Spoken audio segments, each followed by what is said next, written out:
Some of the hardest problems in the world exist far above the planet. Our job? To launch the smartest solutions, to protect our satellites, clean up our clutter, to propel breakthroughs in propulsion, to learn more about our place in the universe, to outpace emerging threats. Every day, the Aerospace Corporation uses the latest technologies to ensure our nation's safety and leadership in space. Hi, welcome to a special episode of the Space Policy Show. I've got Corbin Dallas here in my lap. You may recognize that name from The Fifth Element, but we have a great show for you today. We've got Jim Vedda and John Logsdon here to talk about Whither human spaceflight. So you're probably going to see my dogs jump around, and that's okay. We've decided that we're going to start filming these ahead of time since we've had a lot of technical problems, but please engage with us on the chat. Put your questions in the comment box below.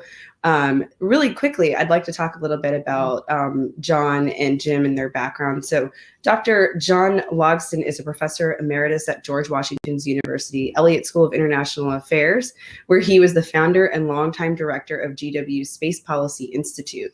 He's a sought-after commentator on space issues by the electronic and print media. We have Dr. Jim Vedda, who's a senior policy analyst at the Center for Space Policy and Strategy at the Aerospace Corporation. Sorry, guys, these are getting a little out of hand here. Since joining aerospace in 2004, he's been responsible for performing policy, research, and analyses for various government customers, including NASA, FAA, Commerce, the Air Force, NGA, and others. With that, Jim, I'd love to kick it over to you to get us started. I got to tend to my zoo here. All right, thanks, Rebecca. I think that we'll begin with John, actually, because I think he has some opening comments to focus us on our discussion today, which I believe will be primarily about human spaceflight issues and how we're going to be confronting them in the wake of the pandemic response and other political and budget issues. So, John, why don't you go ahead and open the discussion? Yeah, thanks, Jim. This comes at almost the worst possible, the pandemic comes at almost the worst possible time for the forward movement of the U.S. human spaceflight program. Finally, after 9 years in which the United States did not have the ability to launch its own astronauts to the International Space Station, we were getting close to the first test launch, but with crew aboard of the Commercial Crew Program, with 2 NASA astronauts going to the station sometime soon. We'll come back to that. And the Artemis program aimed at getting the first woman and 13th man back on the surface of the moon by 2024 is ground pretty much to a halt in terms of getting ready to test the Space Launch System, the big booster that's key to the program. But NASA's moving forward in other parts of the program. So that's, I think, the basis of what we want to talk about this morning is where are we going in the midst of all this craziness? So, yeah, John, as you indicated, this is supposed to be was supposed to be a very big year for activities both in NASA and in the commercial sector. So let's talk about the area where they were going to be working together, the Commercial Crew Program. We're supposed to be seeing a launch very soon, within the next couple of months, to begin that program with a SpaceX launch. Well, do you see that it makes sense to proceed with that now, or how do you view that plan to go ahead with that launch at this time? Well, I think the current NASA posture, which is that SpaceX should and NASA working together to prepare for a mid to late May launch of the Dragon crew-carrying spacecraft, should go forward. That there are only about 35 people involved at this stage in the preparations, and they can work at appropriate social distance, and so it's okay to keep going forward, even in the face of the potential COVID-19 infection. Some people think that that's all right. Others say, we've waited 9 years for this. Why not wait a little longer till the danger of infection is less? I don't think it makes much difference right now. I think NASA and SpaceX. And let me put a parenthetical remark in here. I think the word commercial in here is a little deceptive. SpaceX is providing a service to NASA under contract to NASA, which is just a kind of different form of procurement. They're not competing in a marketplace for launching astronauts to the ISS. There's one other company doing it, but they're supposed to be Boeing, that is. They're supposed to be complementary, not competing. It's a crew launch, and it's being done under a different contract arrangement, but it's not really fully commercial. End of parentheses. I think they will get to a point, where they're done with their testing, they're done with the preparation, they're done with most of the training, and they have to move into the final stages of a launch campaign, which will require more people.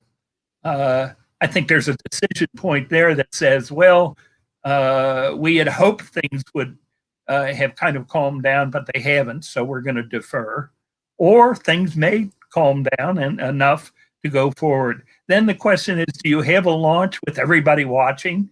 I think in ordinary times, this first U.S. launch from U.S. soil in 9 years would be something that would be a big attraction to a lot of people.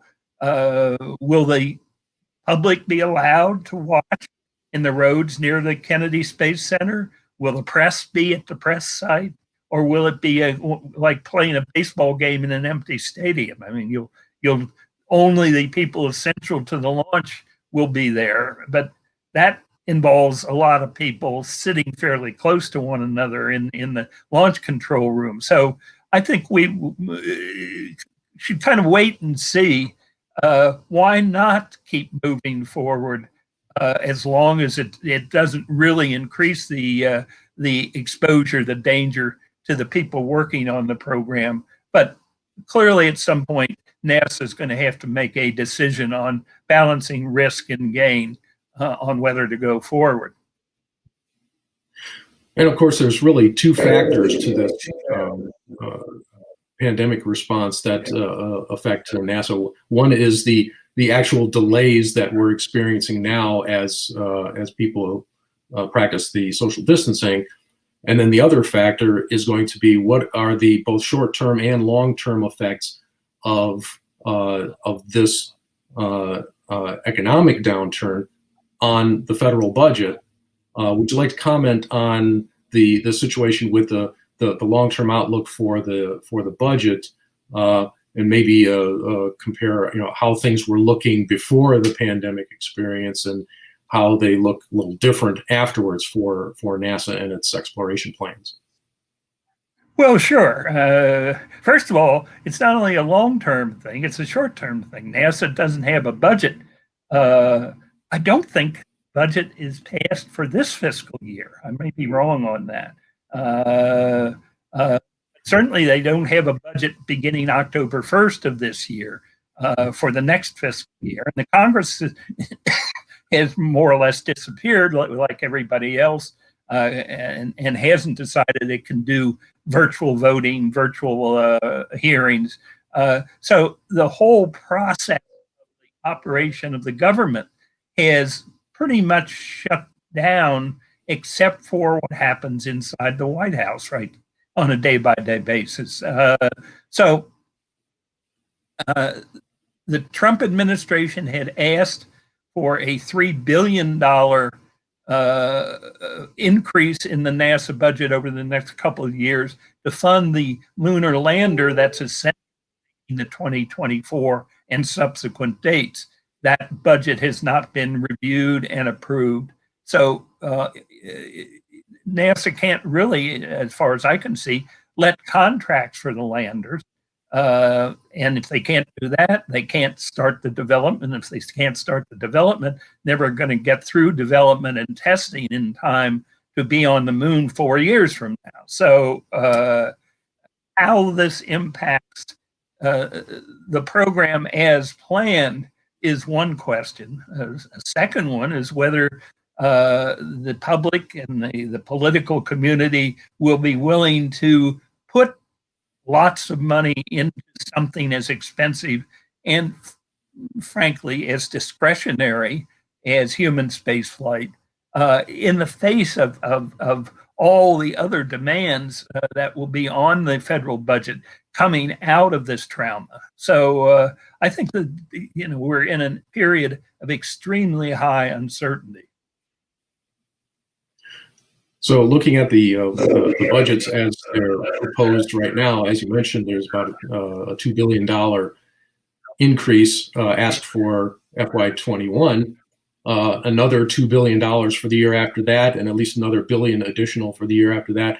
So all of this, it would seem, would be jeopardized by the budget considerations that we're going to have in a period in which we've just had a $2 trillion stimulus package, and there may be more coming beyond that. So what does this say about the prospects budgetarily, in addition to technically, for the goal of getting back to the moon by 2024?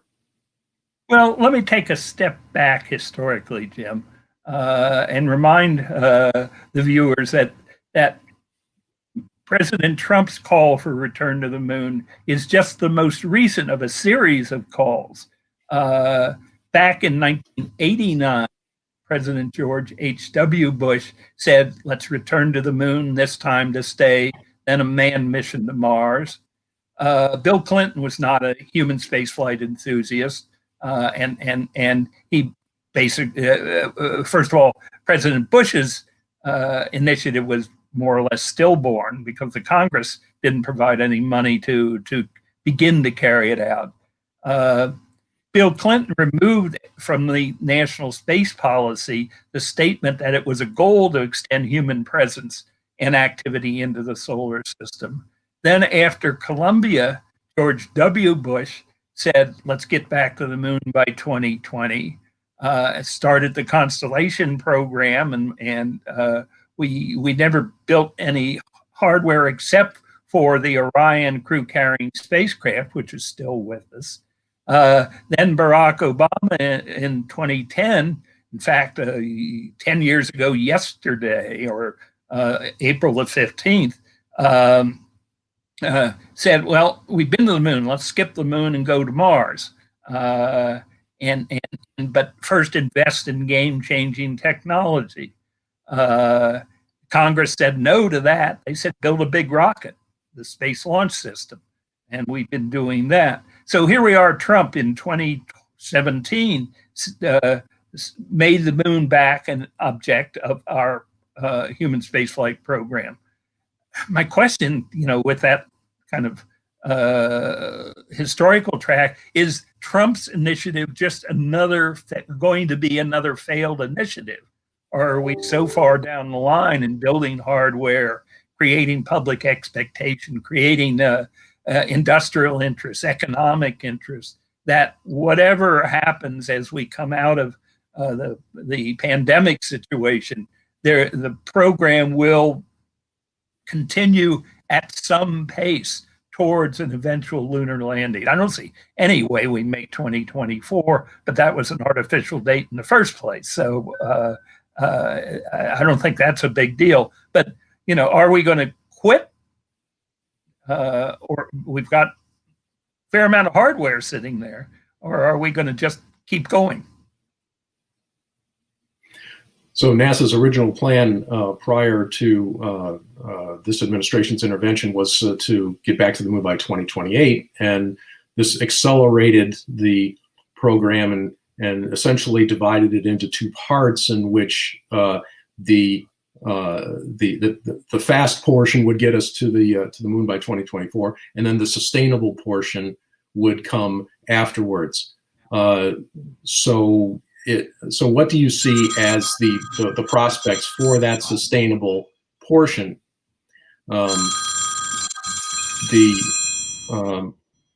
Nope. Sorry, as you saw, my earphone and my other phone is ringing. Let me get rid of it. Oh, okay. I can't talk now. Okay. I'm back. That's virtues of live television or live, whatever this is. So repeat the question. I've lost track.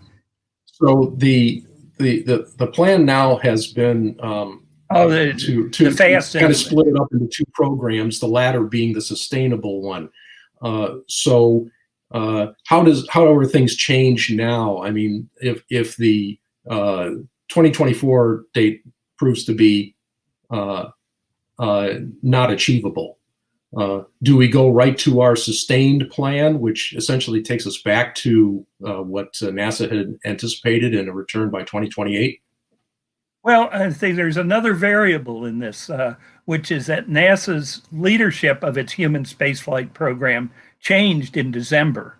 Bill Gerstenmaier, a longtime head of human exploration and operations, left the agency and was replaced by Doug Lavero, coming from a national security space background. And Doug has started a kind of zero-based review of the plan. He was hired to make the 2024 date, and so he was focused on that and has made already some changes in that plan before all of this happened. But I think he has more changes in mind. So we don't really know what the program is yet.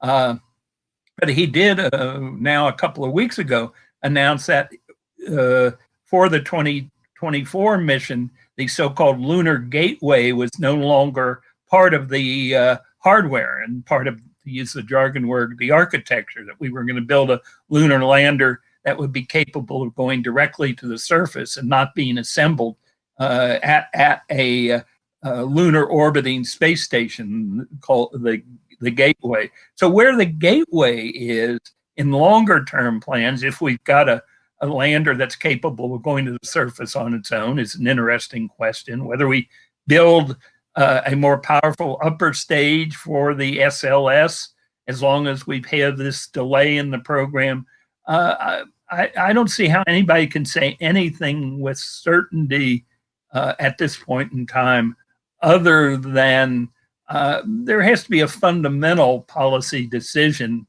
Do we continue to move forward with a program of human exploration? The other variable in this is how long the space station stays in operation and who operates it. So, it's a multivariate problem. I think one of the most complex and interesting ones in the whole history of human spaceflight.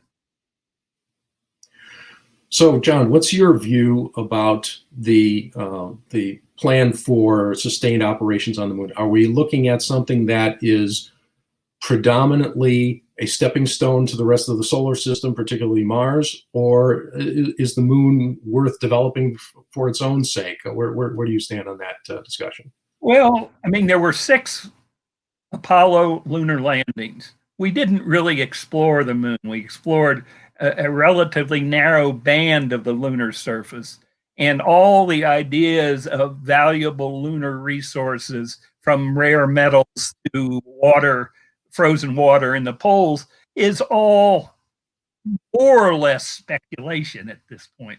So I think at least we should plan on being on the moon long enough to find out whether it's worth being there or not. Whether we could sustain Antarctic-like scientific outposts, or whether all the optimism about mining the moon, about the value of lunar resources, the competition over who controls those resources, all of that makes sense.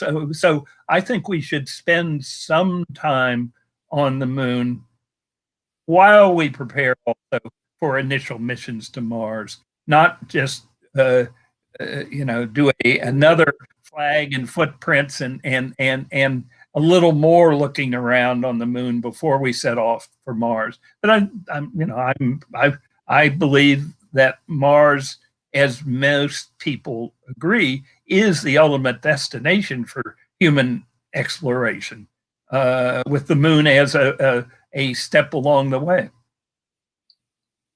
So yeah, we can remind people that the lunar surface has an area roughly equivalent to the continent of Africa. So we've only seen a very, very small slice of it in our Apollo missions, which stayed close to the equatorial band of the moon.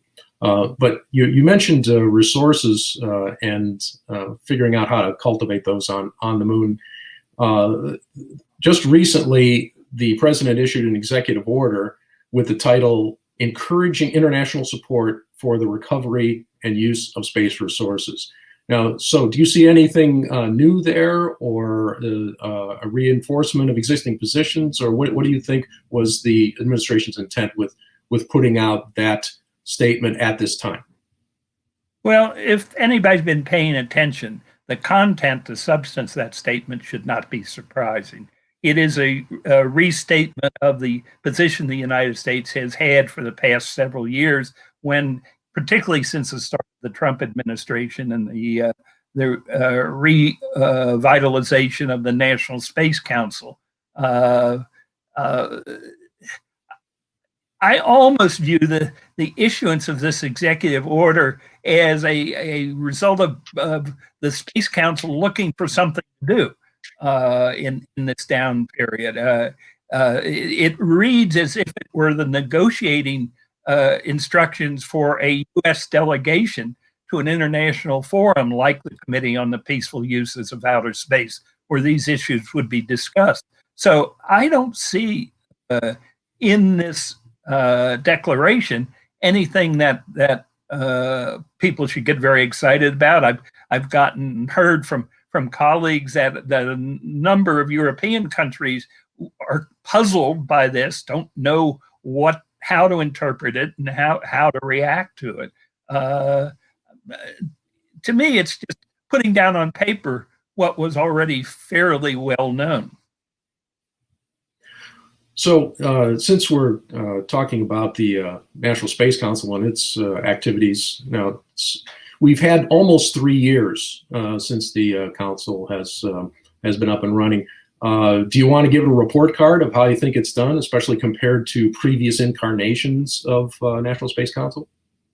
Oh, I think this version of the Space Council has been more effective as a policy coordination, policy setting mechanism than any of its predecessors. I mean, it's done things. Now, I don't want to get into an argument of the ideology behind what it's done. I mean, it reflects, as it properly should, the point of view of the Trump administration, conservative, Republican, business-oriented, all of those sort of things. But it's issued now 6 space policy directives, this executive order. It's worked pretty effectively with the other agencies that are space operations, space policy elements of the government. So I think the report card says, from the Trump administration point of view, an A. Then you can argue whether the set of principles that are embodied in these policy directives and policy changes are ones you can agree with, because they are business oriented and all of that, especially the development of regulations that don't get in the way of the private sector. But as a functioning policy setting organism, I think the Space Council has done a good job. Okay, and I'll point out to our audience too that the National Space Council is an incarnation that has kind of waxed and waned over the years since the beginning of the space age, and John has been one of the people observing that right along, having written books about the space policy of the Kennedy administration, Nixon administration, and Reagan. I'm plugging your books for you, John. So John's been one of the prominent scholars who has been tracking presidential space policy and a close observer of all of these things, and that's why it's good to hear his opinion about that. Jim, let me jump in there. A few minutes ago, I went through this historical review of presidential initiatives since Reagan with respect to resuming deep space exploration. That's the book I'm working on now. So give me another year and a half, and there'll be another in this series of presidential space policy books. Oh, excellent. Well, we'll look forward to that. And then I'm sure a lot of people are going to ask you if you're going to write the space policy history of the Trump administration when the time comes. So we'll see what happens when that comes up. I doubt it seriously. Okay. Well, so we've got it on record now. Okay, let me turn things to a little bit different direction. Since we're talking about human spaceflight, there is the other aspect that we commonly refer to as space tourism. Again, 2020 was supposed to be a big year that would see the first flights of new space tourism offerings from a couple of different companies. It's been delayed many years beyond what most people originally envisioned. So, what do you think? Is it ready for prime time? Is it still premature? And looking at a little bit longer term, starting out with suborbital space flights may be a business that needs to sustain space tourism until such time as there are orbital tourism flights. Do you think it has a business case that will last long enough to allow that to emerge? So would you like to tackle all of the space tourism questions? Yes, that's a lot of stuff put together.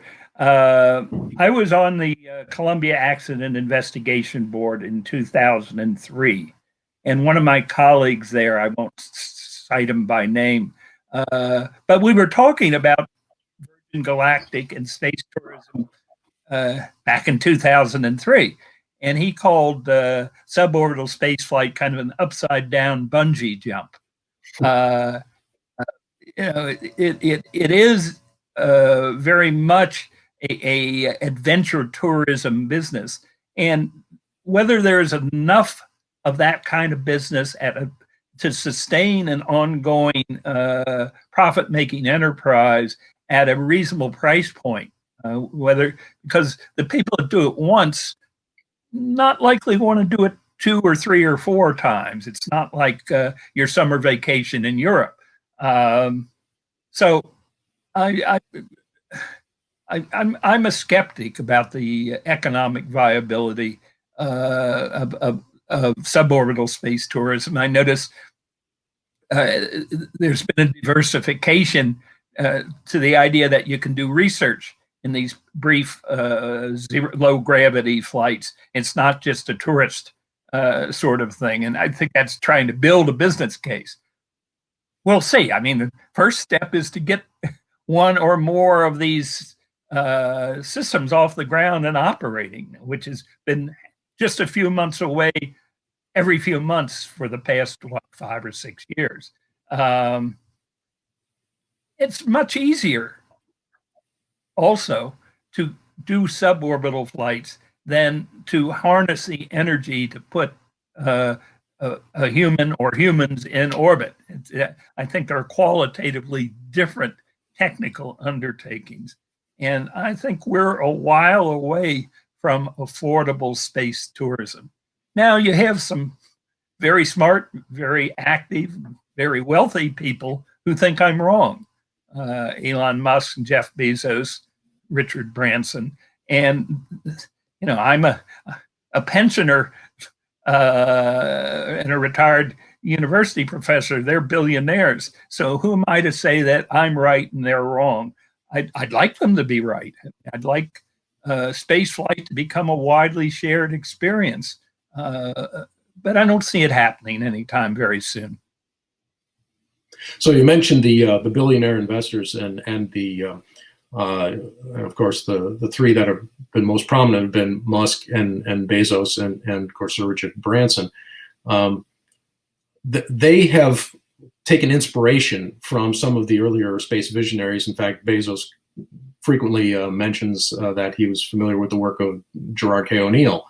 That they are starting something. I mean, O'Neill was a professor at Princeton while Bezos was a student there. Right. So do you see that these people starting these efforts are gathering a lot of attention, and some even look to them as heroes? Will that legacy be sustained through a next generation? Because this is a very long-term development project here that is not going to be led forever by one person. It's going to have to be handed on to the next generation to continue that. And as we've seen in some areas in space business or space advocacy, once it's handed off to the next generation, it falters. Do you think that these investors are going to be able to sustain these things, or when their generation hands it off, will it have problems? Do you have any foresight about that? Foresight's in limited quantity these days. I mean, I think there's an underlying, almost religious belief in the future of spaceflight. There's a book I just got yesterday, I haven't taken a careful look at, called Human Destiny in Space, I think, by a young professor at the University of Miami, who argues that the Willy Ley, Chesley Bonestell, Wernher von Braun, Walt Disney belief in spaceflight during the 50s was akin to religion, and inculcated a belief in American society. It's part of American culture on the inevitability of spaceflight and the desirability of human travel in space. And so if she's correct, then it should persist across generations. Although there are a lot of quasi-religious beliefs of the 19th century that are gone. So Elon says he wants to die on Mars, just not in a crash landing. He wants to be involved in the start of a permanent settlement on the Martian surface. We'll see. It's a dangerous business to say that he is wrong, because he's done most of what he said he's going to do so far, just not on the schedule he said he's going to do it on. So good luck to them, and to Blue Origin and to Virgin Orbit once it starts flying people. And for that matter, to the people who think that they can build a business of doing research in low Earth orbit. Companies like Axiom that want to build a privately funded, privately operated space station. I mean, all those possibilities are out there. We have to get through this current period, I think, to begin to take the steps that at least test whether their beliefs in a sustainable orbital economy and a sustainable solar system economy are real or not. Okay, so John, we've had a really good discussion about current and future prospects of human spaceflight. Before we end our discussions, is there anything else that you want to add? Give some advice to NASA Administrator Jim Bridenstine, or something of that nature before we conclude the discussion? Well, there's a reflection that I want to share. I had the good fortune of being at Kennedy Space Center on July the 16th, 1969.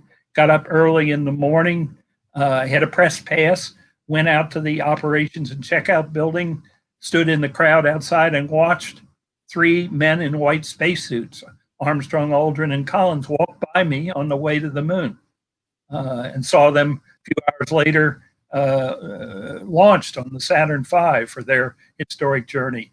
My long stated ambition is to witness that again, to be there when the next people leave to go to the moon.